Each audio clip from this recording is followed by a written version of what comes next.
In 2025, the man who runs Google's most powerful AI lab said something out loud that most scientists won't even whisper.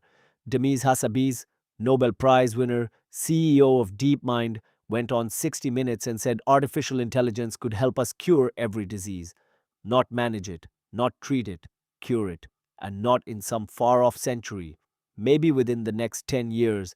That's the kind of claim that normally gets you laughed out of the room, except the person saying it had just won a Nobel for doing the impossible once already. And here's the part that should stop you cold. The same kind of AI that's rewriting medicine is now being aimed at the one enemy humans have never beaten: aging itself. The conversation quietly shifted from can we treat disease to can we slow down getting old, and the biggest labs on earth are taking it dead seriously. So the real question isn't whether AI changes medicine, it's whether you'll be alive to see how far it goes, to see how serious this got. Meet Brian Johnson. He's a tech founder who sold his company for hundreds of millions and now spends a reported $2 million a year on a single project. Not dying. He calls it Blueprint. Every meal, every hour of sleep, every workout, measured, optimized, and run like software. Dozens of doctors, hundreds of data points a day, and he claims it's working. That by the numbers, parts of his body are aging slower than the calendar says they should. Whether you find him inspiring or insane, he's proof of one thing. Serious money now believes aging is a problem you can engineer your way out of. Now, that little voice in your head saying this is a rich guy swallowing 100 pills a day, that voice is right. One billionaire's experiment isn't proof of anything. So let's set Brian aside completely and look at the part you genuinely can't wave away: the hard science. For 50 years, biology had a problem it could not crack, called protein folding. Proteins are the tiny machines that run your entire body, and what each one does depends on how it folds into a 3D shape. Figure out the shape, and you can understand a disease and design a drug to fix it. The catch? Mapping the structure of just one protein could take scientists years. Then, DeepMind built an AI called AlphaFold. It predicted the shape of 200 million proteins, nearly every one known to science, in about a year. Work that, by one estimate, would have taken humanity a billion years of lab time. In 2024, that breakthrough won the Nobel Prize in Chemistry, and that same year, the godfathers of AI took the Physics Prize too.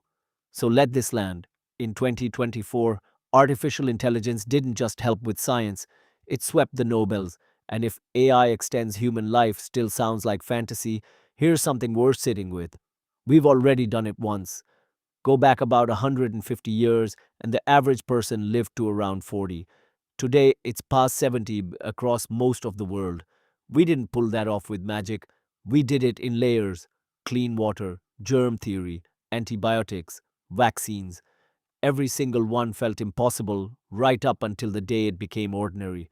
AI isn't breaking that pattern, it's just the next layer, and the fastest one we have ever built. And this isn't coming someday, it's already here. A company called In Silico Medicine used generative AI to do something nobody had pulled off before: design a drug completely from scratch.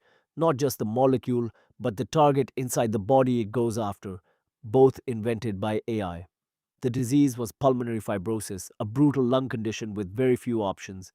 Normally, getting a drug from idea to human trials takes around 6 years. In Silico's AI did it in a fraction of that, and in 2025, the early human results were published in a top medical journal. The patients on the drug improved, while the placebo group got worse. That's one drug for one disease, but the door is open now, and there are hundreds more lined up behind it. So let me be the skeptic for a minute, because you deserve the honest version. A folded protein is not a cure. Knowing a drug's shape is the easy part. The human body is messy in ways AI still can't fully predict. Clinical trials take years for a reason. Things that look flawless in a simulation can hurt real people.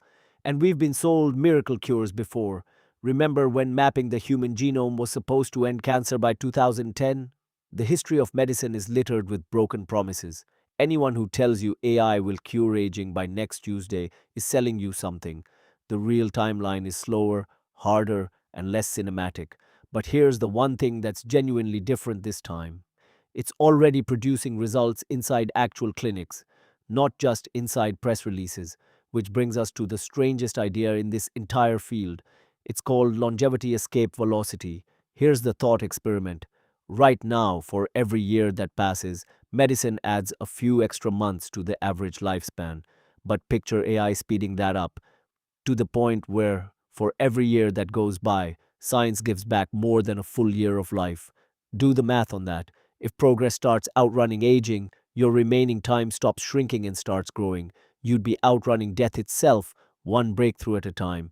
It is still just a hypothesis, but some serious researchers believe the first person to live to 150 may already be alive today. They might even be reading the comments under this video. So, where does this actually go? Researchers tend to split it into two eras. First, the prediction era, roughly now through the 2030s, where AI spots disease inside you years before a single symptom appears, while it's still cheap and easy to stop. Then, further out, the repair era, where AI doesn't just catch the damage of aging, it designs the therapies to undo it. Nobody can promise you the exact timeline, but the direction, that's not in question anymore. The most important scientific revolution of your lifetime didn't start somewhere in the future. It already started, quietly, while most people were busy arguing about chatbots. If you actually want to understand the tools driving it, that's the whole point of this channel. Subscribe and let's watch this thing unfold together.